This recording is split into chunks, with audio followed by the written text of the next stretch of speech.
I never thought of myself as someone lucky.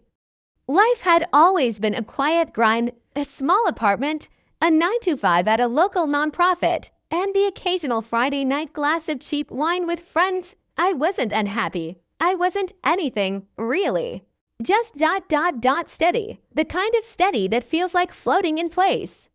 Days blended into weeks, weeks into years, and I had stopped expecting life to surprise me. My parents passed away when I was in college. The car crashed on their way home from visiting me. I still remember the officer at my dorm door, hat in his hands, eyes cast downward. That day, a switch flipped inside me.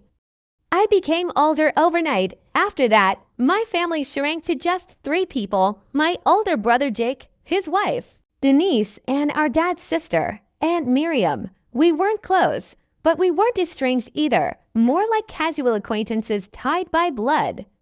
We text on holidays, exchanged the occasional thinking of you message. I was always the one who reached out first. Jake was the golden child, always had been.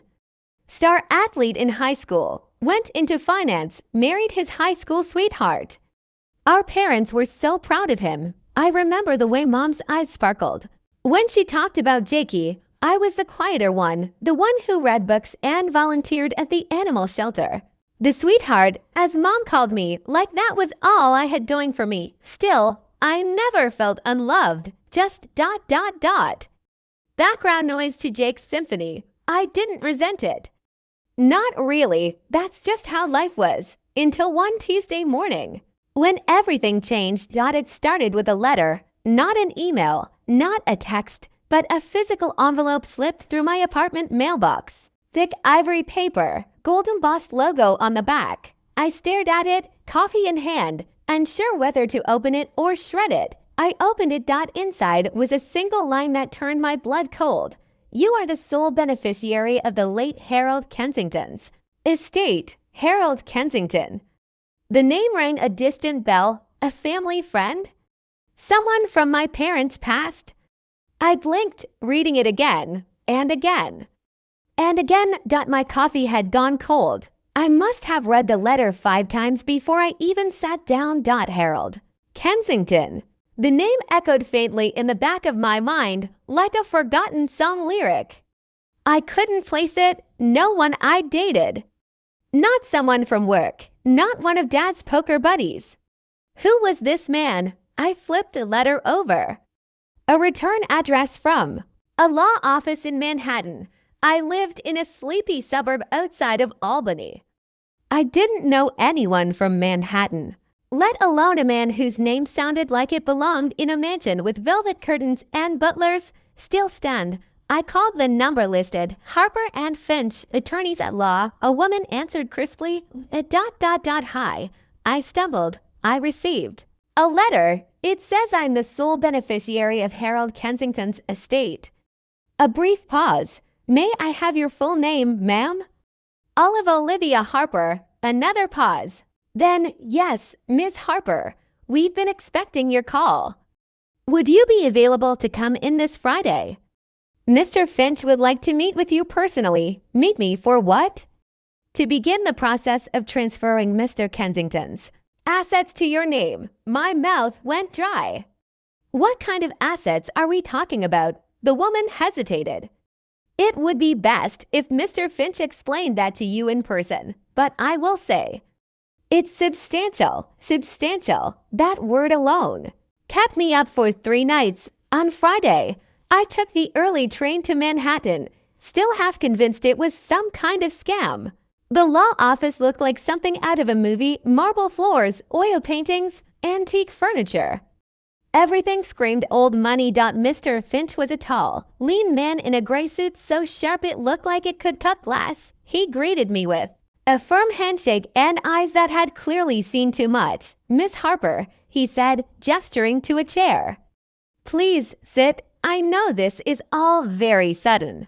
That's one way to put it, I muttered. He smiled politely and opened a thick folder. Harold Kensington passed away 3 weeks ago. He left behind no spouse, no children, and no siblings. His will was very clear. Everything goes too. I blinked. But I didn't even know him. That's not entirely true, he said, folding his hands.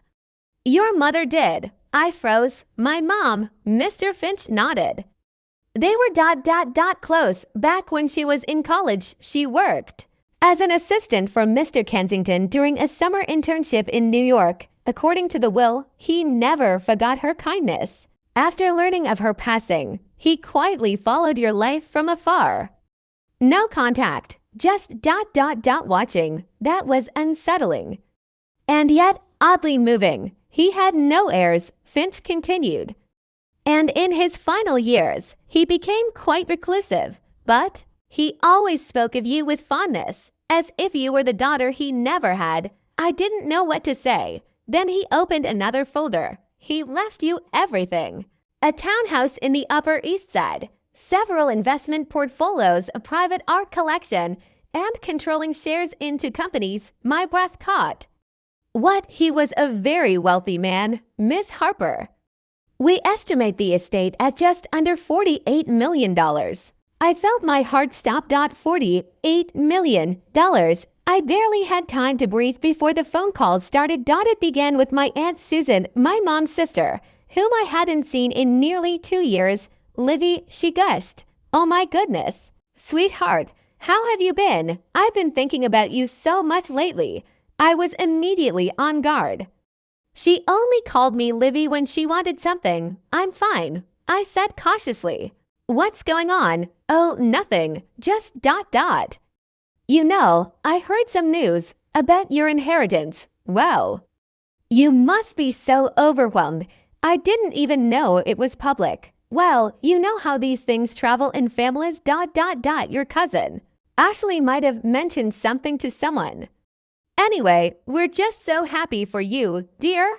Right. The next day, Uncle Greg showed up at my door unannounced with a bottle of wine and a forced grin. Thought we'd celebrate your big windfall, he chuckled. I didn't even tell you where I live, he winked. Family keeps tabs. Olivia, you should know that. From that point, it was like they'd all formed a strategy group behind my back. Invitations to brunch, random texts asking how I'm holding up, my cousin Ashley sending me Pinterest links to $1 million wedding venues. She wasn't even engaged. I tried to ignore it, but the tension kept building. During Sunday dinner, which I had not agreed to but somehow got roped into, Ashley leaned over the table and said it outright. You know, leave, she began, twirling spaghetti on her fork. You could help the family out a little. Aunt Susan's roof has been leaking. Dad's truck barely runs. And you've got millions now. Doesn't that kind of make you the family's blessing? I froze. I didn't ask for any of this. I said, exactly. She replied with a sugary smile. It just landed in your lap. Feels kinda cosmic, doesn't it? Like the universe gave it to you for us. Aunt Susan nodded, serious now. Your mom would have wanted you to share, Olivia. She was always about family. I clenched my jaw. Mom also worked 2 jobs to keep a roof over our heads while you guys vacationed in Florida. The table went silent. Uncle Greg cleared his throat. No one's asking for everything, sweetheart. Just a little help, maybe some investments. We're still your family, but something in their eyes had shifted. They weren't asking, they were expecting. By the time the 2nd week rolled around, I felt like I was walking on a tightrope, balancing my old life with the sudden chaos the inheritance brought. My phone was a battlefield of messages. Some were polite check-ins, others veiled requests. A few downright demands. I noticed friends drifting away. Some called less. Invitations stopped coming. I guess no one really wants to be the person with millions in their pocket. It's hard to relate. Even Mark, my boyfriend of 2 years, started acting distant. Olivia, I don't know if I'm ready for all this, he confessed one evening. You're different now. It's like you don't need me. I wanted to scream. That's not true. But how do you explain something even you barely understand? One afternoon, exhausted and overwhelmed, I wandered into a small cafe near my apartment. It was quiet, a little sanctuary away from the drama. That's where I met Clara. She was the kind of woman who smiled with her eyes, not just her mouth. She worked as a therapist and volunteered at the local women's center. We started talking, and for the first time in weeks, I felt heard. No judgments, no expectations, just kindness. Sometimes, Clara said, life throws you something you didn't ask for, but it's not just about what you do with it. It's about who you become through it. Her words stuck with me. Maybe I didn't have to figure this out alone. If I thought things were complicated before, I had no idea what was coming. My inbox was overflowing with emails from extended relatives I hadn't heard from in years, uncles, second cousins, even someone claiming to be my grandmother's half-sister. They all had stories. They all had needs. Suddenly, everyone had a sick child, a failing business, or a sob story that ended with "I just need a little help." I wasn't cold-hearted, but it felt like they didn't want me, just my money. Then came the message from Mark, a single text, "Can we talk?" I stared at it for a full minute. He hadn't texted since our awkward conversation weeks ago. Why now? We met up at a park, neutral ground. He looked the same, but something in his eyes had changed, or maybe I was the one who changed. "I've been thinking a lot," he said, hands deep in his pockets. I was scared, but "I miss you." I wanted to believe him. God, I did, but something felt off. "I'm not sure what you miss," I said quietly. "The me from before, or the me now, who just happens to be rich?" He looked hurt. "That's not fair, isn't it?" The silence between us said more than words ever could. That night, I called Clara. I didn't even know I needed to talk until I heard her voice. "Sometimes," she told me, "people try to return to your life not because they miss you, but because they miss the control they had over you." Her words hit me like a punch to the gut. I started looking at everything differently, the texts, the calls, even my own doubts. I realized I had spent so long trying to be liked, to avoid conflict, to keep everyone happy, that I'd forgotten how to protect myself. Clara and I met more often after that. It wasn't official therapy, but it felt better than anything I'd ever had. She didn't tell me what to do. She just listened. She reminded me that it was okay to say no, that boundaries weren't selfish, they were survival. And maybe, just maybe, I could start again on my terms. I used to love receiving gifts. Birthdays, holidays, or even just because they always made me feel special. But now, every box, every bouquet, every surprise dinner invitation came with an invisible price tag. Aunt Lillian sent "You another spa certificate," my neighbor informed me as she handed over the package that had been mistakenly delivered to her. Funny, Aunt Lillian hadn't spoken to me in nearly a decade. Inside was a handwritten note. "Thought you could use some relaxation, sweetheart.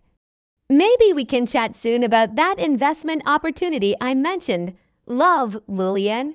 Right, then there was my cousin Ben, who showed up with a bottle of wine and a smile that never reached his eyes. "Just wanted to check in on you. Leave, you know, family should stick together. Maybe I could help manage some of the logistics. With your money." Everyone suddenly had ideas, projects, problems I could easily solve. I became a solution to everyone else's life, but mine was quietly unraveling. I even started doubting Clara. One evening, I arrived at our usual coffee spot to find her already seated. With my mother. My chest tightened. They stood when I approached, both smiling. My mother was mid-sentence. "We were just discussing how stressful this must be for you, darling." Clara reached out to me. My eyes darted to Clara. She raised her hands gently.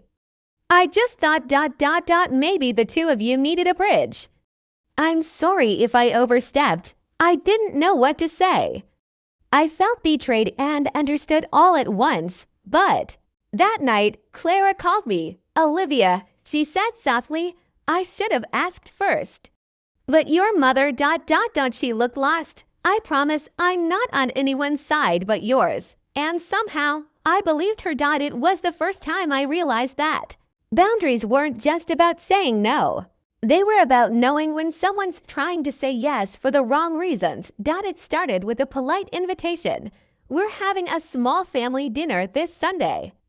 Would love to see you. Leave. Just us. Nothing formal. We miss you. The message came from my Uncle Charles. Harmless, right? Against my better judgment, I said yes. I even brought dessert. The moment I stepped through the front door, I knew I'd made a mistake. There was too much food for a small dinner, too many extra chairs, too many fake smiles, the same living room where I used to play as a child. Now felt ... staged. My Aunt Lillian kissed my cheek and immediately whispered, "So, are you thinking about investing in Ben's startup? He's so excited to pitch to you, Ben." The guy who once stole my prom date, that Ben. I forced a smile and moved to the dining room. Mom was already seated, wine glass in hand, smiling like she hadn't ignored my texts for 3 weeks straight. "Olivia, you look tired. Are you sleeping well? You know, stress can really age a person." I clenched my teeth. "I'm fine, Mom. Thanks. Dinner was a performance." Small talk was strained, jokes were backhanded, and every course came with a new agenda. "So, leave," said Cousin Michelle between bites of roast beef. "I heard you're looking into real estate. I happen to know someone selling a vacation home, a steal, really, and we thought," Uncle Charles chimed in, "maybe you'd consider helping out with Ava's tuition. You know how expensive med school is these days." It was an ambush. Not dinner. I wasn't a guest. I was a wallet. By the time dessert came, the lemon tart I'd baked, no one even noticed it. They were too busy discussing how my money could fix their lives. I stood up mid-sentence. "I'm sorry," I said, my voice shaking but clear. "But I didn't come here to be dissected like a checkbook." Silence. Then my mother spoke. "Don't be dramatic, Olivia. We're your family. We just want to be part of your life. You want to be part of my money, not my life." I snapped at no one moved. Even Ben stopped mid-sip. I grabbed my coat and walked out without another word. The cold air felt like freedom. That night, I sat in my apartment, staring at the untouched lemon tart I'd brought back with me. And I whispered to myself, "I'm not going back. Not to them. Not to guilt. Not to the cage they dressed up as love." I had started to believe the storm had passed. For nearly a month, there were no more surprise visits, no more manipulative texts, and no more sudden shifts in loyalty from extended relatives. It was as if the world had paused to let me breathe again, until I got the envelope. It arrived on a Wednesday morning, plain manila, no return address, no markings. Inside was a folded piece of paper and a handwritten note on a torn napkin. "You deserve to know the whole truth. A friend." My heart pounded as I opened the paper. It was a copy of an addendum to my grandfather's will, one I had never seen. It was signed, notarized, dated just weeks before he passed away. It stated in clear terms, should any family member attempt to manipulate, harass, or challenge Olivia Harper's inheritance, their portion of my estate shall be immediately revoked. I blinked. Reread it again and again. I couldn't believe what I was seeing. Why hadn't I been shown this? Why didn't the family lawyer mention this during the reading of the will? I immediately called the lawyer's office. After several minutes of insistence and pressure, the truth stumbled out. In nervous tones, "Yes, Miss Harper, there was an addendum, but your uncle requested that it be withheld. He claimed it wasn't relevant given your agreement not to sue or contest anything." Agreement? I never signed any agreement. They had buried it, hidden the one piece of protection my grandfather had tried to give me. And they had done it behind closed doors, hoping I'd never find out. I hung up, shaking. My fingers gripped the document like a lifeline. This changed everything. Later that evening, I called Clara. She came over within the hour, bringing her laptop and a fire in her eyes I hadn't seen before. "We're going to blow this wide open," she said, scanning the document, reading every line as though it were a map to freedom. For the first time in months, I felt something I hadn't dared let in: power. They thought I was the girl they could isolate, gaslight, and manipulate. They underestimated the girl who had learned to be quiet to keep the peace and forgot that silence doesn't equal surrender. This document wasn't just legal protection, it was ammunition. And I was done playing nice, it was a Thursday night. When I found out Aunt Carol had filed a petition for conservatorship, she claimed I was emotionally unstable and incapable of managing the inheritance properly. That I was isolating myself, refusing help, and falling into poor mental health. And worst of all, she got a few people to back her up. Distant cousins, a neighbor who barely knew me, even an old co-worker of my mother's, all willing to speak on her behalf. The betrayal wasn't just personal. It was legal, strategic, cruel. My stomach dropped when I read the court documents. How long had they been planning this? Since the funeral, I called Clara in tears. They want to take everything. They're painting me as crazy. She stayed quiet for a moment, then said something I didn't expect. Then let's prove them wrong. We started working immediately. Clara helped me get in touch with a legal advisor who specialized in these kinds of manipulative family cases. He wasn't cheap, but I had money now, didn't I? The days blurred together: meetings, paperwork, evidence gathering. It was like going to war with my own blood. But the worst blow came from someone I hadn't heard from in weeks. Mark. He sent me a text. I think your aunt might be right. Maybe you're not handling this well. I stared at the message, rereading it over and over. That single line felt like a nail in my chest. The same man who once told me he'd love me no matter what was now joining the chorus, trying to tear me apart. I felt myself spiraling, deading. Was I being paranoid? Was I losing grip? That night, I sat in the dark with all the lights off, just me and the weight of everything. Until Clara knocked. She brought dinner and a flashlight, joking about the blackout I didn't even know I caused. But then she looked me in the eye. You are not broken, Olivia.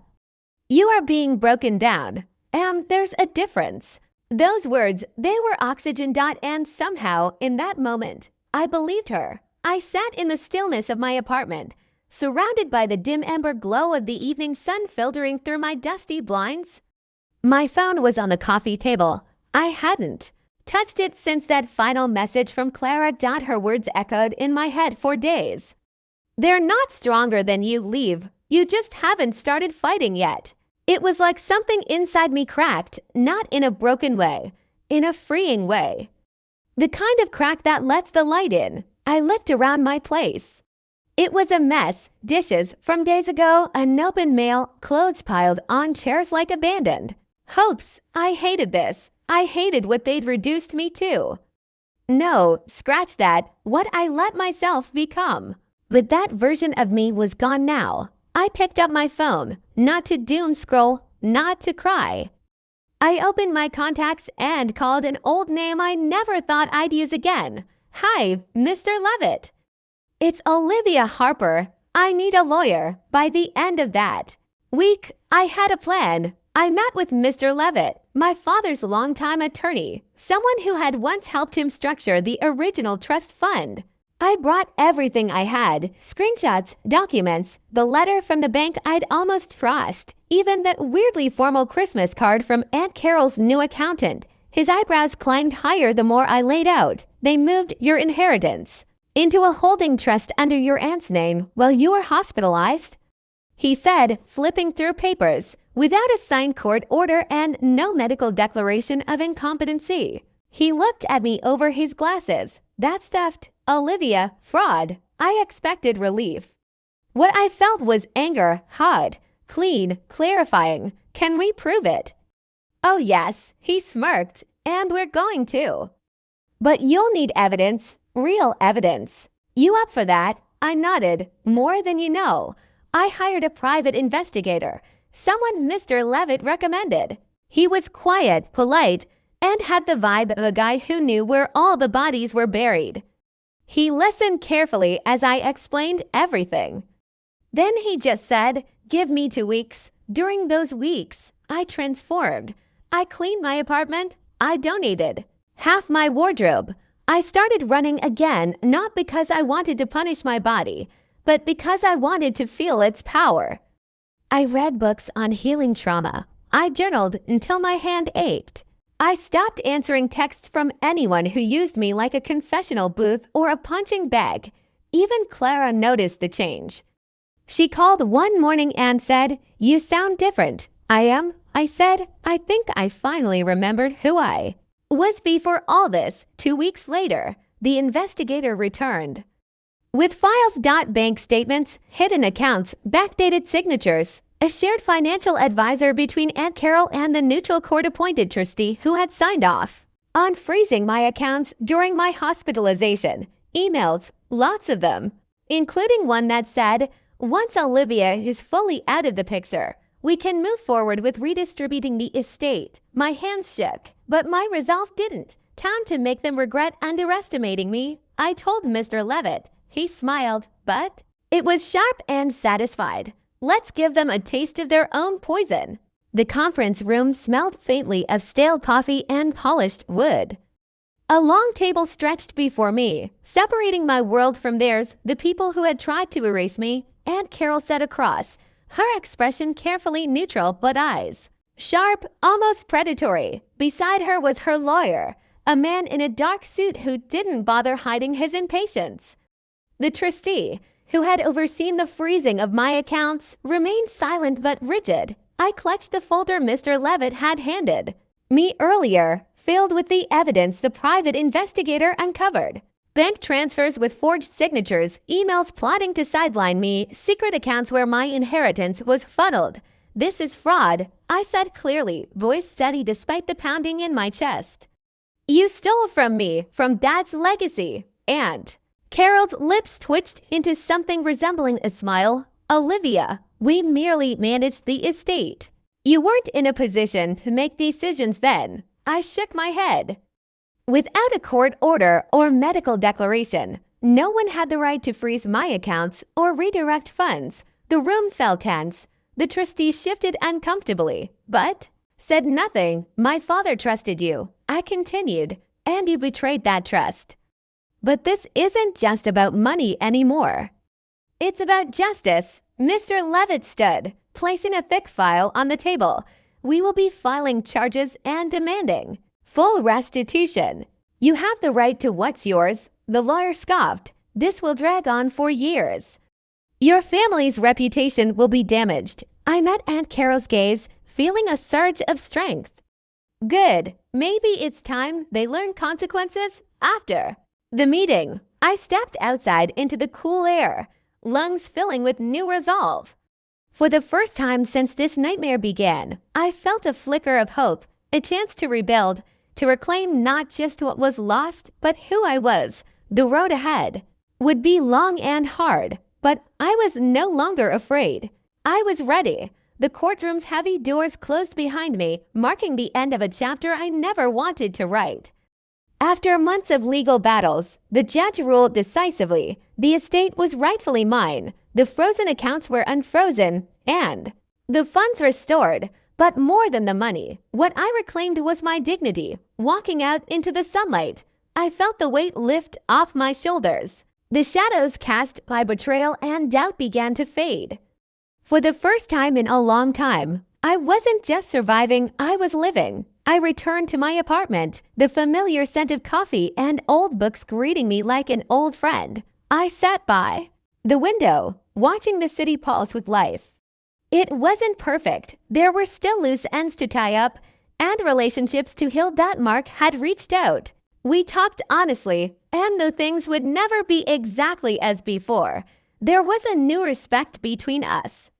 My friends slowly returned, some cautiously, others with open arms.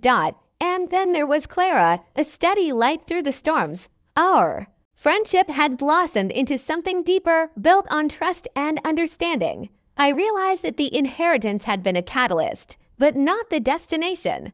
The real treasure was learning who I could be when stripped of old expectations. With a deep breath, I embraced the uncertainty ahead. This was my life, unpredictable, challenging, but entirely mine. And for the first time, that felt like enough. Subscribe to the channel and like this video.